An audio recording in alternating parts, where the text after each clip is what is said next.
ठीक है अनुष्का, आवाज आ रही है हमारी? हाँ सर। हाँ तो लास्ट क्लास में बाबू हम लोग सर्कुलर रिंग के एक्सियल पॉइंट पे मैग्नेटिक फील्ड का वैल्यू निकाल रहे थे। तो मेरे ख्याल से जहां तक हमको याद आ रहा है कि हमने लिखा था कि मैग्नेटिक फील्ड का भी का वैल्यू जो है इंटीग्रेशन किए थे जीरो से लेकर करके 2 पाई आर तक में। और हमने लिखा था डीवी साइन थीटा, यही कुछ लिखे थे बाबू। हाँ सर। तो डीवी का वैल्यू जो था, चूंकि ये हमारे पास सर्कुलर रिंग था, इसके एक्सियल पॉइंट से, है ना, मतलब कि इसके एक्सियल पॉइंट पे कोई पॉइंट पी था। हमने यहाँ आइडियल एलिमेंट लिया था और हमने यहाँ पे थीटा एंगल लिया था। ये डिस्टेंस एक्स लिया था, ये डिस्टेंस आर लिया था। तो और चूंकि ये 90 डिग्री होगा, एक रिंग ऐसे खड़ा होगा, उसके सेंटर से ऐसे कोई लाइन है, ऐसे ज्वाइन है, इसका मतलब ये 90 होगा। तो अनुष्का बता सकती है, अगर ये थीटा है बउआ, ये आर है, ये एक्स है, इसके लिए हमने स्मॉल आर लिया था, और हाइपोटेनस लिखा था R square plus X square का रूट अंडर। तो साइन थीटा, चूंकि साइन थीटा आया है वो साइन थीटा का वैल्यू आपको रखना पड़ेगा। साइन थीटा क्या हो जाएगा इसके लिए? सर आप लिखवाए थे ये आइडियल बाय आर स्क्वायर। नहीं नहीं, हम साइन थीटा का फिर वैल्यू पूछ रहे हैं इस एक्सप्रेशन से, आपको साइन थीटा का वैल्यू। घबराओ नहीं, अस्थिर से आर साइन थीटा पूछ रहे हैं। हाँ हाँ, बोलो बोलो। आर बड़ा वाला आर बाय छोटा आर। हाँ हो गया, तो देखो कितना आसान से sign theta P by H होता है, तो आर बाई आर हो गया। आर का वैल्यू बाद में हम लोग R square plus X square का रूट अंडर रख देंगे, ठीक है। हाँ बउआ। और हमने डीबी जो है यहाँ का आइडियल एलिमेंट है, तो हमने डीबी का वैल्यू म्यू नॉट अपॉन 4 पाए आइडियल अपॉन आर स्क्वायर जो होता है बउआ बायोट लॉ के अनुसार। ठीक है, कोई भी करंट एलिमेंट के द्वारा मैग्नेटिक फील्ड डिस्टेंस पे, जो मैंने बायोट लिखा था कि करंट का वैल्यू क्या है, टीवी का directly proportional to I, directly proportional to 1/r², directly proportional to sine theta, this and that लिखा था। तो प्रोपोर्शनलिटी हटाए थे तो mu naught upon 4 pi I dl sine theta upon R square ऐसे करके आ गया था। ठीक है, वेरी गुड, है ना। तो डीबी का वैल्यू यहाँ पे हमने रखा था, नेक्स्ट लाइन में चल कर करके मैं लिखा था कॉल करने के पहले, म्यू नॉट अपॉन 4 पाई, ठीक है, आइडियल अपॉन आर स्क्वायर। ठीक है, और साइन थीटा का वैल्यू हमारा क्या आ जाएगा, आप अभी जस्ट बताए, capital R upon small R sine theta P by H. Perpendicular capital R है जो रेडियस ऑफ रिंग है, और एच जो हाइपोटेनस स्मॉल आर जो आइडियल से पॉइंट पी का डिस्टेंस है, तो आर बाई आर। ठीक है, यहाँ तक में प्रॉब्लम नहीं होना चाहिए। अगर यहाँ तक में आपको प्रॉब्लम नहीं है बउआ, तो उसके बाद इंटीग्रेशन में कुछ बचता नहीं है। म्यू नॉट अपॉन 4 पाई, इंटीग्रेशन का लिमिट दे देंगे बउआ, 0 से 2 पाई आर देते चले जाएंगे। म्यू नॉट अपॉन 4 पाई, ये कांस्टेंट बाहर निकल गया। करंट का वैल्यू भी कांस्टेंट है, I upon R square into R, R cube, R cube ये भी कांस्टेंट बाहर निकल गया। ठीक है, उसके बाद बाबू कैपिटल आर है, कैपिटल आर को भी आप बाहर निकालो। इंटीग्रेशन में क्या बचेगा, DL, DL limit of integration 0 से 2 पाई आर, 2 पाई आर रख दिए।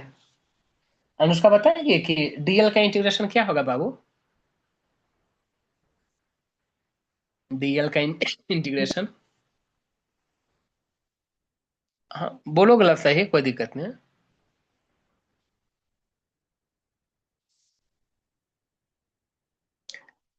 अगर सिंपल है, डीएक्स का इंटीग्रेशन क्या होता है बाबू? एक्स होता है सर, इसका एल होगा। तो डीएल का एल होगा, और एल एल का मतलब क्या है बउआ, एल का मतलब है, चूंकि आपके पास ये रिंग था बउआ, और ये छोटा टुकड़ा डीएल है, ऐसे करके छोटे छोटे टुकड़ा डीएल डीएल डीएल डीएल पूरा मिल करके क्या हो जाएगा, पूरा लेंथ एल, पूरा लेंथ एल का मतलब 2 पाई आर, क्या हो जाएगा 2 पाई आर। तो डायरेक्टली हम यहाँ लिखते हैं, और आप भी डायरेक्टली लिख सकती है, डीएल का इंटीग्रेशन एल की जगह पे डायरेक्टली 2 पाई आर पुट कर देगी। तो कुछ डाउट सर होगा एक बार पूछ लेंगे वापस प्लीज। बोलिएगा, ये डीएल टू पाई आर कैसे है? बउआ आपको ये देखना होगा, क्योंकि मैथ जो है वो ऐसा नहीं है कि प्योर कैलकुलेशन ही है बउआ, मैथ का फिजिकल मीनिंग होता है ठीक है, तो हमने ही कहा हुआ कि आप डीएल क्या ली थी, आप डीएल इस छोटे से एलिमेंट को ली थी। ये पहला डीएल जो हमने सर्कुलर लूप के सेंटर पे किया था, ठीक है, जिस दिन आप थोड़ा लेट में ज्वाइन की थी मेरे ख्याल से, तो ये पहला टुकड़ा DL1 था। दूसरा टुकड़ा बउआ, ये टुकड़ा का लेंथ DL2 था। तीसरा टुकड़ा बउआ ये, और इसके बीच में DL3 था। ठीक है, चौथा टुकड़ा बउआ ऐसे DL4 था। मान लो कि हम सब डीएल ले लिए, ये डीएल है, ये छोटा टुकड़ा, ये भी डीएल है, ये भी डीएल है, ये भी डीएल है, ऐसे करके पूरे रिंग को हमने एन नंबर ऑफ टुकड़े में बांट दिया, एन नंबर ऑफ टुकड़े में। तो जब हम बउआ एक सबसे छोटा टुकड़ा का लेंथ डीएल हुआ, तो इंटीग्रेशन क्या है बउआ, डिफरेंशिएशन का समेशन है। इंटीग्रेशन एक्चुअल में क्या समेशन है, एडिशन है बउआ इंटीग्रेशन। ठीक है, इंटीग्रेशन एक्चुअल में क्या है, एडिशन है। तो वो एक डीएल, दूसरा डीएल, तीसरा डीएल, चौथा डीएल, पांचवा डीएल, छठा डीएल, सातवां डीएल, आठवां डीएल, ऐसे करके सारे डीएल को अगर आप करोगे तो आपको क्या होगा, पूरा रिंग मिलेगा बुआ, यानी पूरे रिंग का लेंथ मिलेगा। पूरे रिंग का लेंथ आप उसे एल बोलो, तो बुआ रिंग का लेंथ एल बोलना थोड़ा सा अजीब लगता है। इसका मतलब क्या है, सरकमफ्रेंस ऑफ द रिंग जो एल होगा वो क्या होगा बुआ, 2 पाई लेंथ के इक्वल होगा। तो जब हम लोग बड़े बड़े डेरिवेशन करते हैं तो उतना नहीं होता है हम लोग के पास स्टेप कि डीएल के बाद हम एल लिखे हैं, फिर इंटीग्रेशन 0 से 2 पाई। सिंपल है कि भाई किसका इंटीग्रेशन है, डीएल है, कहाँ का इंटीग्रेशन है, 0 से 2 पाई, मतलब ये क्या हो जाएगा, टोटल 2 पाई आ जाएगा। डाउट है पूछेंगे।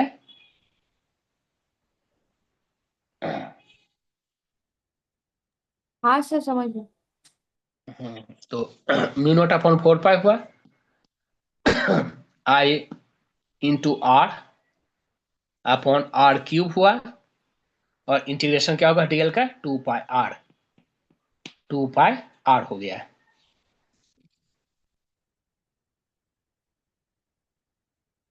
ठीक है,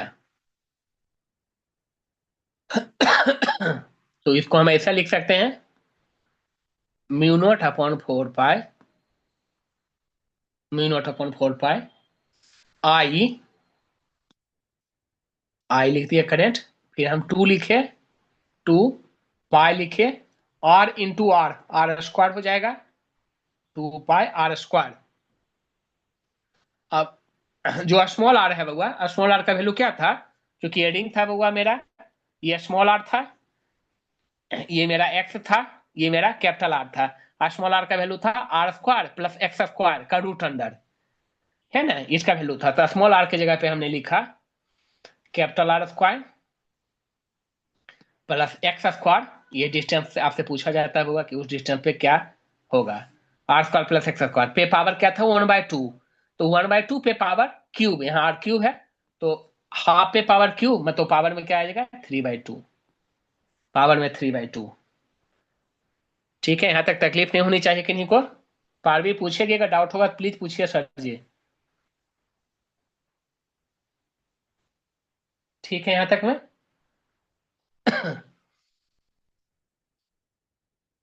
यहाँ के बाद हम लिख सकते हैं, यहाँ तक लिखा गया सबका। हाँ सर। हाँ, तो पाई आर स्क्वायर क्या होता है बुआ, पाई आर स्क्वायर,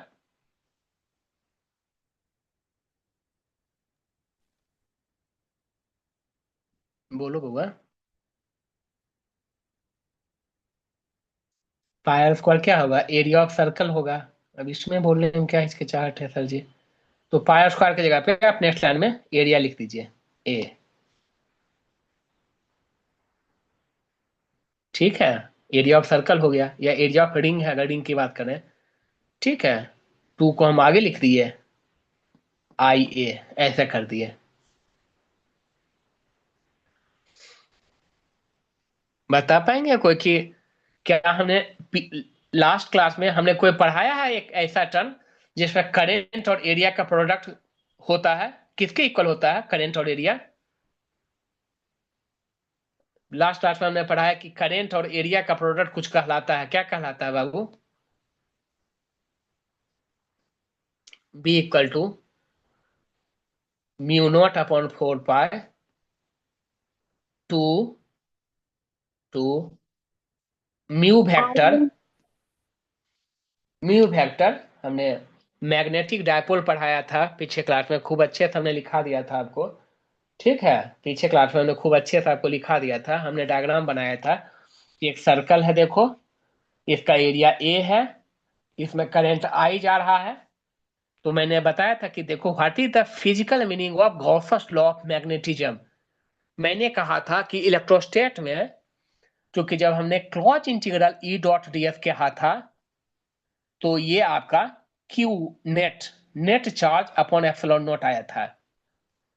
लेकिन मैग्नेटिक फील्ड में मैंने कहा था कि भाई गॉसस लॉ ऑफ मैग्नेटिज्म जो कहता है कि closed integral B dot D S जो होता है वो जीरो होता है। ऐसा क्यों? तो मैंने कहा था कि चार्ज के केस में क्या है, जो क्यू नेट की बात है, अगर कोई सरफेस है, यहाँ +4 कूलम है, यहाँ -2 कूलम है, तो नेट चार्ज जो है 4 कूलम में से 2 कूलम जाएगा तो 2 कूलम अपॉन एप्सिलॉन नॉट हो जाएगा इलेक्ट्रिक फ्लक्स। अगर मान लिया यहाँ 4 कूलम रहता, +4 - 4 जीरो हो जाता, जीरो जीरो होता है। अगर यहाँ पे -4 -8 तो -8 अपॉन एप्सिलॉन नॉट हो जाता है। हमने ऐसा करके बताया था। तो ये संभव तब है बउआ जब आपका इलेक्ट्रोस्टेट में पॉजिटिव चार्ज और निगेटिव चार्ज जो है अलग अलग एग्जिस्ट करते हैं। हमने बताया था कि भाई मैग्नेट में आप नॉर्थ पोल और साउथ पोल को अलग कर ही नहीं सकते हो, हमेशा वो क्या रहेगा, हमेशा एक साथ एग्जिस्ट करता है। तो जब आप अलग कर ही नहीं सकते हैं तो नेट मैग्नेटिक पोल स्ट्रेंथ यहां नहीं लिख सकते हैं बउआ, क्योंकि मोनोपोल मैग्नेट में एग्जिस्ट नहीं करता। अकेला नॉर्थ पोल का क्या स्ट्रेंथ है, अकेला साउथ पोल का ऐसा कोई कॉन्सेप्ट मैग्नेट में नहीं है, नहीं है। तो नेट मैग्नेट पोल स्ट्रेंथ क्या होगा, है ही नहीं बउआ, क्योंकि वो डायरेक्ट यहाँ तो +4 कूलम अलग होता है, +2 कूलम +1 कूलम -2 कूलम अलग अलग होता, तो नेट निकालते हैं। मैग्नेटिज्म में नहीं है, इसलिए नेट पोल स्ट्रेंथ जीरो होगा। ठीक है, क्योंकि नॉर्थ और साउथ हमेशा साथ साथ इकट्ठा होगा, नॉर्थ को पॉजिटिव लोगे साउथ को निगेटिव, हमेशा इक्वल एंड अपोजिट जीरो हो जाएगा। तो 0/μ0 जीरो हो गया, हमने ये बताया था। इसी के बाद कहा था चूंकि चूंकि एक सर्कुलर रिंग, मैंने बताया था कि ऊपर से देखने वाले को, ठीक है, अगर एंटी क्लॉकवाइज है तो ऊपर से देखने वाले को एंटी क्लॉकवाइज है, रिंग से बाहर निकल रहा है ठीक है, तो ये नॉर्थ पोल दिखाई देगा। लेकिन कोई बंदा अगर नीचे से इसको देख रहा, हमने बोला था कि ये रिंग है, यहाँ बउआ हम यहाँ से देख रहे हैं, ऊपर से जैसा भी देख रहे हैं, कोई बच्चा नीचे से बउआ नीचे से देख रहा है, उसको मैग्नेटिक लाइन अंदर घुसते हुए दिखेगा और हमें बाहर निकलते हुए, अगर एंटी क्लॉकवाइज करंट है तो। एंटी क्लॉकवाइज करंट है तो एक ही है, रिंग तो एक ही है बउआ, लेकिन हम कहाँ बैठे हैं, ऑब्जर्वर ऊपर से देख रहा कि नीचे से देख रहा, उस पर बउआ आंसर अलग अलग हो जा रहा है ना। तो एक ही रिंग बउआ हमें नॉर्थ पोल भी दिखाई दे रहा, साउथ पोल भी दिखाई दे रहा है। लेकिन कभी भी आप कंफ्यूज मत कीजिएगा, अगर सिंपल पूछेगा कि एंटी क्लॉकवाइज रिप्रेजेंट क्या करता है, नॉर्थ पोल को, क्लॉकवाइज रिप्रेजेंट क्या करेगा, अगर क्लॉकवाइज है ऐसे अंदर जा रहा है, साउथ पोल को, एंट्री मतलब साउथ पोल। ठीक है, आपको ये जवाब देना है। हाँ, गॉसस लॉ का फिजिकल सिग्निफिकेंस क्या है, तब आप बताइएगा कि अगर हम एक सर्कुलर लूप लेते हैं ठीक है, तो सर्कुलर लूप जो है वो, एक ही सर्कुलर लूप जो है पॉइंट ऑफ ऑब्जर्वर के बेसिस पे नॉर्थ पोल और साउथ पोल जैसा दोनों एग्जिस्ट करता है। इसका मतलब मैग्नेट में मैग्नेटिक मोनोपोल एग्जिस्ट नहीं करता है, मैग्नेट में सबसे स्मॉलेस्ट यूनिट मैग्नेटिक डायपोल है, इसीलिए मैग्नेटिक फ्लक्स का वैल्यू जो है जीरो होता है।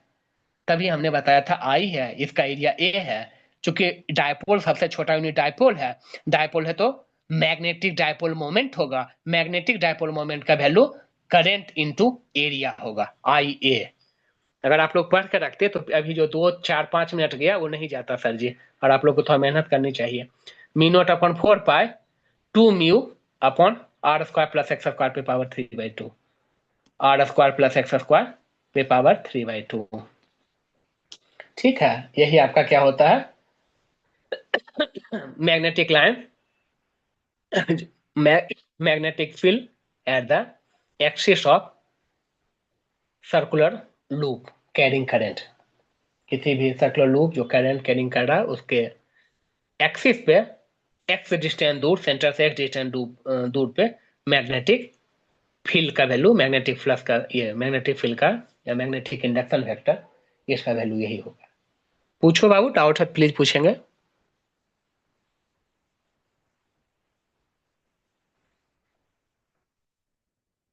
नहीं सर। हाँ, तो अनुष्का, सर्कुलर रिंग के सेंटर पे मैग्नेटिक फील्ड का वैल्यू क्या था बउआ, बता पाएगी क्या?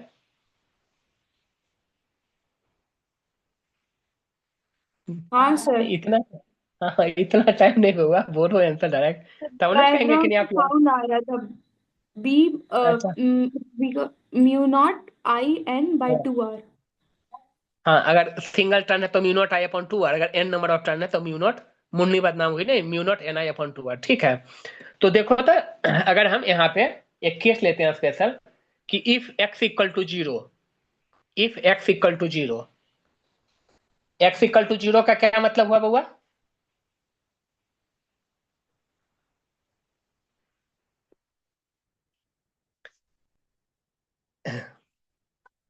बोलो बाबू, एक्स इक्वल टू जीरो का क्या मतलब हुआ? ये सेंटर से एक्स डिस्टेंस ये पॉइंट पी है, अगर एक्स इक्वल टू जीरो का मतलब क्या हो गया? सर्कुलर लूप के सेंटर पे आ जाएगा। एक्स इक्वल टू जीरो का मतलब, तो जो आंसर आया था सर्कुलर लूप के सेंटर पे, वही आंसर आना चाहिए। हम यहाँ इस फॉर्मूला में X equal to zero put करते हैं, तो बी का वैल्यू क्या हो जाएगा? बी का वैल्यू हो जाएगा म्यू नॉट टू, इसको एक्सपेंड कर देते हैं, म्यू का वैल्यू आई ए था, आई ए था, ए का वैल्यू क्या था? पाई आर स्क्वायर, इसको ओपन कर देते हैं, अपॉन फोर पाई, फोर पाई, ये क्या था? आर स्क्वायर प्लस एक्स के जगह जीरो, एक्स के जगह जीरो पे power three by to, x के जगह जीरो पे पावर थ्री बाई टू, ऐसे हो गया।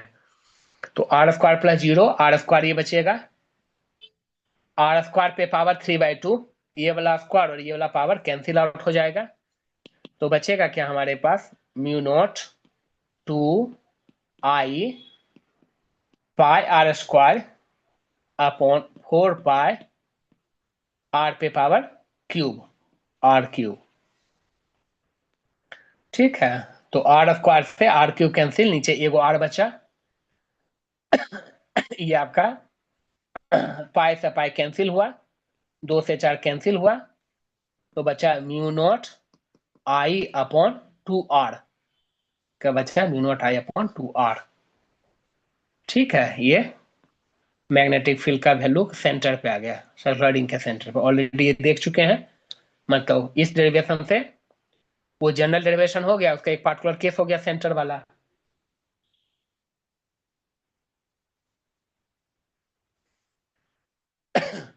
ठीक है बाबा, लिखा गया होगा यहाँ तक में, डाउट है प्लीज पूछिए।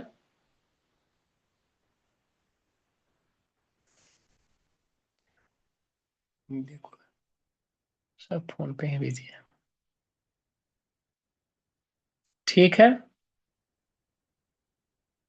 बाहर भी बोलेगी बउआ। हाँ सर ठीक है। हाँ, लिखा गया यहाँ तक में, तो ये है। अभी इसका एक छोटा सा ग्राफ बना लेंगे हम लोग, एक छोटा सा ग्राफ हम लोग ड्रॉ कर लेंगे। यही बउआ कि सर्कुलर रिंग में अगर करंट आई जा रहा, फ्लो हो रहा, तो डिस्टेंस के बेसिस पे, डिस्टेंस के बेसिस पे मैग्नेटिक फील्ड जो है उसका वेरिएशन क्या होगा, है ना? जो हमने देखा, तो हम क्या देखे बाबू? ये क्या है आपका? सर्कुलर रिंग का सेंटर है, सेंटर से हम इधर की तरफ एक्स डिस्टेंस हम बढ़ते हैं, जो देख रहे थे कि सर्कुलर रिंग है, सर्कुलर रिंग के एक्स डिस्टेंस पे मैग्नेटिक फील्ड का वैल्यू क्या होगा, वैसे ही होगा। तो इसका जो ग्राफ आता है वो इस टाइप का आता है। सिमेट्री दीजिएगा, देखिए मेरा सिमेट्री नहीं बना, एकदम आइडेंटिकल था, सिमेट्री टाइप का दीजिएगा, ठीक है। इन्हें किधर बड़ा इधर छोटा ही नहीं, ठीक है, एकदम सेम टाइप का गैपिंग होना चाहिए। आप अच्छे बनाते हैं आप लोग।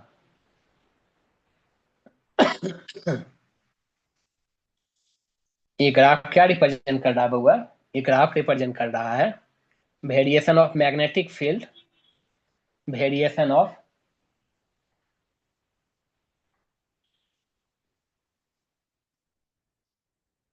variation of B along axis of circular loop, along axis of circular loop, along axis of circular loop,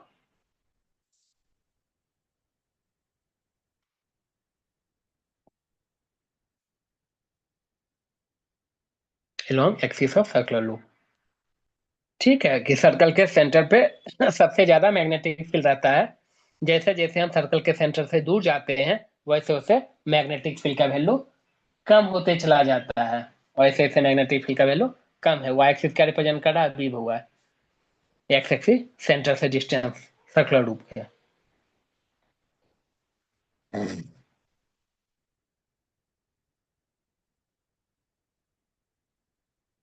बना लियो सर। ठीक है, हाँ। अब जैसे छोटा छोटा चीज देखेंगे, जैसे बउआ अगर आपसे ही पूछा जाएगा, जैसे ये तो आपको मालूम हो गया बउआ, क्या मालूम हो गया कि मान लेते हैं करंट ऐसे जा रहा है आई, ठीक है, इसका रेडियस क्या है, आर है, रेडियस आर है, जैसे हमने ऑलरेडी करवा चुके हैं कि करंट जा रहा है, निकल रहा है। तो इसके सेंटर पे आपको मालूम है कि जो बी का वैल्यू है वो mu naught I upon two R है, mu naught I upon two R, ठीक है। अगर बउआ पूरा सर्कल के जगह पे मान लो आपको ऐसे दे दिया और इसमें करंट का क्या होगा, अंदर की तरफ होगा, तो जब भी आपको आंसर देना होगा बउआ आपको डायरेक्शन देना जरूरी होगा, नहीं जो क्लास 12th स्टूडेंट आपके मार्क्स को काट लिया जाएगा, एकदम क्लियर बता रहे हैं। अगर एक मार्क्स में दिया जाएगा बउआ और आप simple mu naught I upon two R लिखे, इनटू द प्लेन या आउट ऑफ द प्लेन नहीं लिखे, आपको बउआ एक मार्क्स की जगह 0.5 होगा, और फिर आपको बाद में एहसास होगा कि भाई नंबर कहाँ कट गया है ना। तो छोटे छोटे टेक्निकल चीजें पे हम लोग को फोकस करनी चाहिए क्लास 12th स्टूडेंट, ठीक है बाबू। तो चूंकि क्या है क्लॉकवाइज है ना, अंगूठा करंट के डायरेक्शन में इनटू द प्लेन। अगर बाबू ये मान लेते हैं कि पूरा सर्कल के जगह पे अगर आप सेम ही सर्कल रहेगा और सब कुछ सेम है बउआ, करंट का वैल्यू सेम है, ठीक है, करंट सेम है बउआ, रेडियस सेम बउआ आर है आपका, ठीक है। तो सेम बउआ इस सेंटर पे अगर पूछा जाए बी का वैल्यू क्या होगा, हम लोग क्या जवाब दे पाएंगे, तो डिवाइड कर देंगे। डिवाइड कर देंगे। तो इसको टेक्निकल लैंग्वेज में हम कह सकते हैं बउआ कि हमने एक जनरल पढ़ा है एन के टर्म में, जो आप अभी बताए हमको फॉर्मूला कि mu naught N I Munni, mu naught N I upon two R. तो आप इसका मतलब ये कह सकते हैं कि यहाँ जो नंबर ऑफ टर्न है वो आधा है, half turn. Therefore B का वैल्यू जो हो जाएगा, जो पूरा के लिए है म्यू नॉट आई अपॉन, एक लूप के लिए है mu naught I upon two R, साथ में नंबर ऑफ टर्न से मल्टीप्लाई है, नंबर ऑफ टर्न यहाँ आधा है तो 1/2 कर देंगे, तो mu naught I upon four R, बिल्कुल सही है ये। और डायरेक्शन क्या होगा बउआ, इनटू द प्लेन, तो क्या दे देंगे, क्रॉस, है ना, अंदर जाने का मतलब क्रॉस का है, ठीक है। अगर सेम बउआ चीजें रहेगा, अगर मान लेते हैं एक क्वार्टर दिया आपको, सेम सब कुछ सेम है बउआ, ठीक है, रेडियस आर है, करंट आई फ्लोरा सेम, तो यहाँ पे हम लोग क्या करेंगे, ये देखिए न्यूमेरिकल का अप्रोच है बउआ। अब एकदम छोटा सा चीज बताए, लेकिन आपको अब नंबर ऑफ टर्न में 10 रहे, 5 रहे, आधा रहे, 1/4 रहे, 1/8 रहे, कुछ भी रहे, क्योंकि आपको आगे बताने वाले हैं बउआ, ऐसे करके जाएगा, ऐसे करके लूप रहेगा, ऐसे करके रहेगा, आपको ऐसे रहेगा, ऐसे करके ऐसे रहेगा, नेट मैग्नेटिक फील्ड क्या होगा, तो आपको स्टेप बाय स्टेप इसका अलग निकालना होगा, इसका अलग होगा, इसका अलग होगा, सबको ऐड करना होगा। जब हम infinite long wire semi infinite का करवा देंगे डेरिवेशन, फिर सर्कुलर ऑलरेडी अब ये तो खत्म होगा सर्कुलर, ये सब करवा देंगे, तब वो आपको फिर मिक्स टाइप का आने लगेगा, वहां जाके चीजें भारी लगेगी। लेकिन अगर स्टेप बाय स्टेप आप चीजों को ध्यान रखोगे तो बउआ सबसे आसानी ही चीज लगेगा आपको, ठीक है। तो यहाँ पे सेम कहानी हो गया बउआ, यहाँ पे एन का वैल्यू 1/4 है, तो वो बी का वैल्यू क्या हो जाएगा, mu naught I upon two R, mu naught I upon two R into 1/4, ठीक है।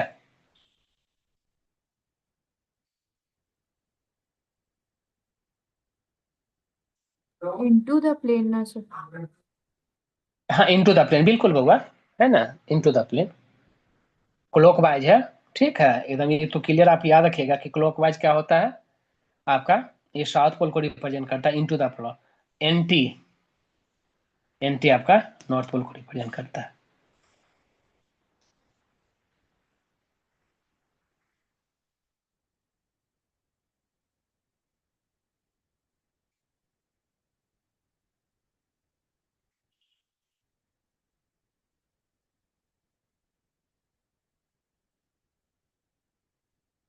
ठीक है सर लिख जी। लियो।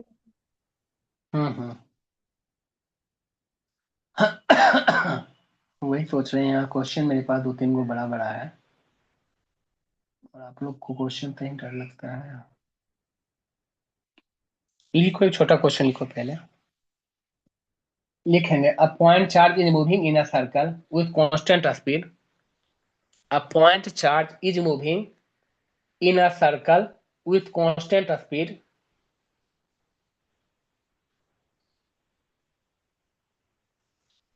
Constant speed, full stop. Consider the magnetic field. Consider the magnetic field produced by charge. Consider the magnetic field produced by charge at a fixed point P. Consider the magnetic field produced by charge at a fixed point P. Bracket में sir लिख देंगे not. Magnetic field के बाद क्या बोले? Consider the magnetic field produce PRODUCED produced by the charge at a fixed point P bracket में not centre of circle at a fix point P bracket में not centre of circle, जो circle का centre नहीं है, bracket close, on the axis of circle, fixed point P on the axis of circle, on the axis of circle. पहला choice लिखेंगे it is constant in magnitude only. It is constant in magnitude only. Constant in magnitude only. Second choice लिखेंगे it is constant in direction only. It is constant in direction only. Direction only. तीसरा choice लिखेंगे it is constant in direction and magnitude both. It is constant in direction and magnitude both. Constant in direction and magnitude both. चौथा choice it is not constant in magnitude and direction both. It is not constant in magnitude and direction both. Direction both. Question लिखा गया होगा बाबू?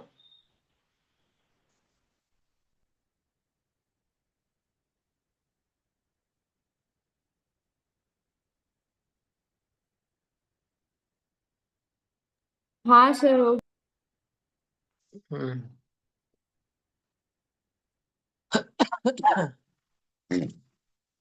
Question पढ़ ली तो एक बार समझा सकती है प्लीज।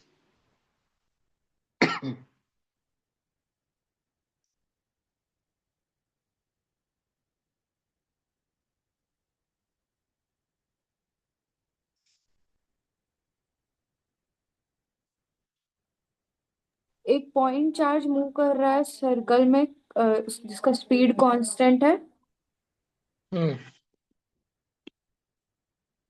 ठीक है, हाँ, कोई पॉइंट चार्ज जो है ठीक है, वो मान ले सर्कल में मूव कर रहा है, बिल्कुल सही बात है।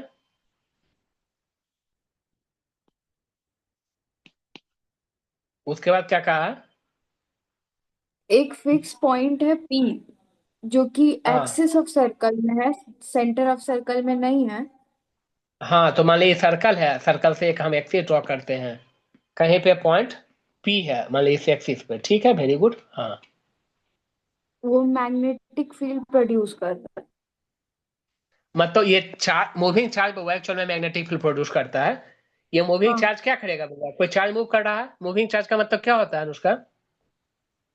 मतलब चार्ज मोशन क्या, हाँ मतलब हाँ, सिर्फ चार्ज जब मोशन का। हाँ तो देखो, तो आपको एकदम ऐसे करके एकदम इंस्टेंटली जवाब देना चाहिए कि भाई चार्ज मूविंग है, इसका मतलब आप कहिए ना कि चार्ज का फ्लो हो रहा है, मतलब एक्चुअल में क्या है, करंट हो रहा है, इसका मतलब यहाँ करंट है। समझ रहे हैं हाँ बात को? चार्ज फ्लो होता है, चार्ज फ्लो का हम क्या कहते हैं बाबू? करंट कहते हैं। इसका मतलब करंट कैरिंग वायर टाइप का ये बिहेव कर रहा है, और करंट कैरिंग वायर है मतलब अभी हमने जो पढ़ा है कि भाई सर्कुलर लूप में अगर कोई करंट फ्लो हो रहा है, ठीक है, तो वो मैग्नेटिक फील्ड प्रोड्यूस करता है एक्सिस पे। तो इसका मतलब वही कह रहा है कि कोई चार्ज जो है बउआ, यूनिट चार्ज है, जिस टाइप का भी चार्ज है, वो मूव कर रहा है सर्कुलर पाथ पे। इसका मतलब क्या है? इसका मतलब यहाँ करंट फ्लो हो रहा है, इसका मतलब इसके एक्सिस पे मैग्नेटिक फील्ड होगा। तो आपको चॉइस दिया है कि मैग्नेटिक फील्ड का मैग्नीट्यूड जो होगा बउआ, वो सेम होगा। मैग्नेटिक फील्ड का मैग्नीट्यूड अलग अलग डायरेक्शन में जाएगा। करा कि नहीं, मैग्नीट्यूड और डायरेक्शन दोनों सेम होगा, करा कि कुछ भी सेम नहीं होगा। यही 4 गो चॉइस दिया है। तो अभी आपने निकाली है बउआ कि सर्कुलर के एक्सिस पे बउआ आपने निकाली है मैग्नेटिक फील्ड का वैल्यू, जिसमें आपको फॉर्मूला आ गया है म्यू नॉट आई, या म्यू नॉट, उसके बाद क्या है 2 म्यू वेक्टर, ठीक है, upon 4 pi R square plus X square पे पावर 3/2, ऐसे करके आया है बउआ, जहाँ एक्स का वैल्यू ये रहा होगा, ठीक है, कैपिटल आर जो है ये रहा होगा, है ना, तो इसी टर्म में दिया है। तो आप क्या देखेंगे बाबू, आप अगर पॉइंट ए से देखोगे, पॉइंट ए से देखोगे, तो पॉइंट ए से मैग्नेटिक फील्ड का डायरेक्शन जो है इधर बउआ बी है, इस डायरेक्शन में जाएगा। अब पॉइंट बी पे अगर चार्ज रहेगा बउआ, इसका डायरेक्शन इधर से इधर की तरफ जाएगा, बी बी, ठीक है। तो लेकिन बउआ म्यू कांस्टेंट है हर के लिए, टू भी कांस्टेंट है, म्यू वेक्टर जो आई ए था, करंट मतलब चार्ज का वैल्यू सेम है, एरिया इस लूप का सेम है, 4 पाई सेम है, कैपिटल आर सेम है, एक्स सेम है, ये एक्स डिस्टेंस जो सेंटर से ये सेम है। तो मैग्नीट्यूड क्या होगा बउआ, चार्ज कहीं पे भी रहेगा मैग्नीट्यूड सेम होगा, लेकिन वो अलग अलग पॉइंट पे चार्ज होगा तो मैग्नेटिक फील्ड का डायरेक्शन अलग अलग होगा। तो मैग्नीट्यूड जो है वो हर एक पॉइंट के लिए सेम होगा, लेकिन डायरेक्शन अलग होगा। इसका मतलब आपका आंसर कौन सा हो जाएगा? पहला। पहला वाला हो जाएगा। कुछ डाउट है तो फ्रेंकली पूछिए।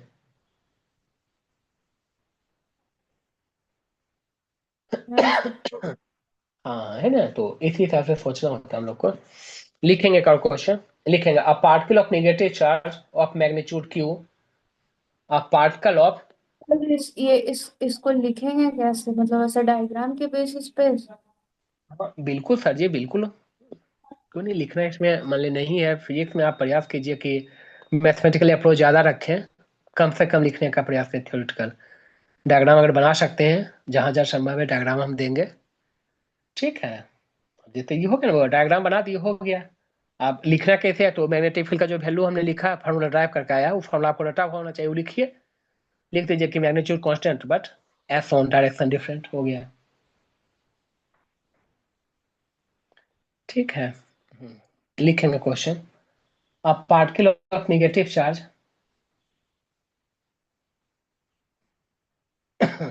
a particle of negative charge of magnitude q, negative charge of magnitude q is revolving with constant speed v, is revolving with constant speed sir एक v, बार शुरू से बोल दीजिए ना।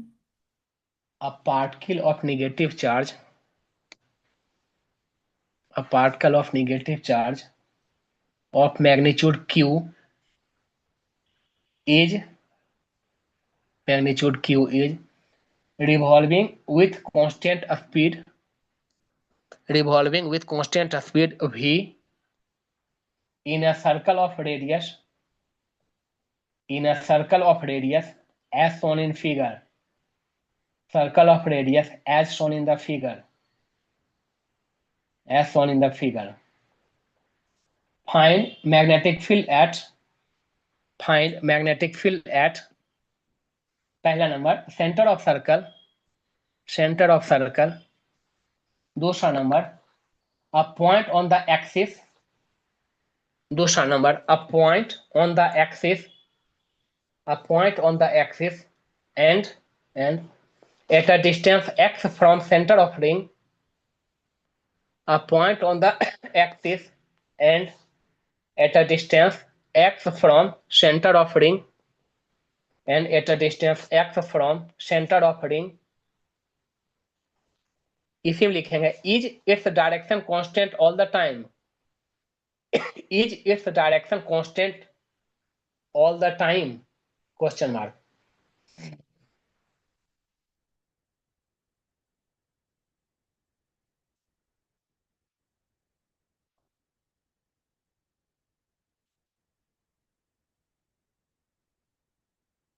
तो यही है जो सोन इन द फिगर है बउआ, तो वही आपका है, एक सर्कुलर दे दिया है बउआ, ठीक है, उसमें डायरेक्शन आपका ये दे दिया है, इस सर्कल का सेंटर दे दिया है, यही क्वेश्चन है। तो जब आप बनाएगी बउआ, जब सॉल्यूशन स्टार्ट करेगी, तो क्या है, निगेटिव चार्ज है बउआ, निगेटिव चार्ज डायरेक्शन में, इसका मतलब करंट क्या होगा, निगेटिव चार्ज का उल्टा होगा, तो करंट का डायरेक्शन ये हो जाएगा बउआ, ठीक है। वैसे सेंटर ये है, रेडियस कुछ नहीं दिया है तो रेडियस अपने मन से हम आर ले सकते हैं। ठीक है, ये सेंटर है आपका। ये करंट एलिमेंट छोटा सा हम चाहे तो ले सकते हैं आइडियल। चार्ज मूव कर रहा है इसका मतलब करंट क्यू भी हमने आपको बताया था। ठीक है, अदरवाइज आप चाहे तो, चूंकि क्या है माइनस क्यू ऐसे है, इसका मतलब प्लस क्यू ऐसे जाएगा, प्लस क्यू के डायरेक्शन में करंट का डायरेक्शन होता है। ठीक है, प्लस क्यू के डायरेक्शन में करंट का डायरेक्शन होता है। तो जिधर माइनस क्यू जिस डायरेक्शन में मूव कर रहा है उसका उल्टा करंट होगा। है ना, ये समझ में आ गया होगा। और आपको ये भी मालूम है कि करंट अगर निकालना है चार्ज अपॉन टाइम, चूंकि बुआ आपका मैग्नेटिक फील्ड निकालना है तो मैग्नेटिक फील्ड वो हमको करंट निकालेंगे तभी संभव है निकाल पाएंगे। ठीक है Q by T, Q upon time क्या हो जाएगा बउआ, टाइम जो है कितना टाइम एक चक्कर लगाएगा, तो टाइम होता है डिस्टेंस, डिस्टेंस कितना है बउआ 2πr upon velocity, velocity upon नीचे करेंगे ऊपर हो जाएगा क्यू भी अपॉन 2πr। एकदम सेम एक्सप्रेशन हमने करंट में भी एक जगह लिखा है। डाउट है पूछेंगे। देखो हमको एक चार्ज बउआ मूविंग दिया हुआ है, हमको मैग्नेटिक फील्ड के बारे में कुछ कुछ पूछा है। ठीक है, तो वही चाह रहे हैं कि हम कैसे क्या करें। है ना, एकदम हम सिर्फ प्रैक्टिस टाइप का करवा रहे हैं, ऑलरेडी डेरिवेशन हो चुका है तो उसके बाद ये सब आपको करना चाहिए खुद। तो वो सेम कहानी है, डीबी क्या होता है वो आपका, डीबी का वैल्यू वही वो आपका mu naught upon 4π integration I D L sine theta, I D L sine theta, sine क्या होगा बउआ 90 डिग्री बनेगा, साइन 90 डिग्री अपॉन रेडियस का स्क्वायर आर स्क्वायर।